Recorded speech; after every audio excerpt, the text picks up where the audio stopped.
Welcome everyone, I would like to show you how to turn off your Samsung Galaxy Tab S8 series. So how Samsung have made it is you need to press two buttons in order to activate the power down menu. So what are those two buttons? Well, let's take a look at the top of the tablet here, and you can see the power button and the volume rocker. So what you need to do is you need to hold down both the power button and the volume down button together until you see the power down menu.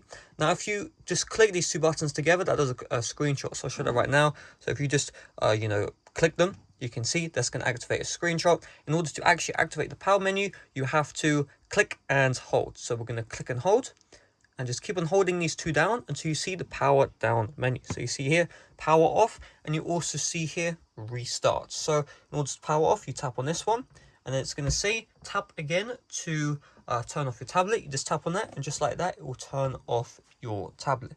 So that's all there is to it. Thanks for watching. See you guys later. Bye bye.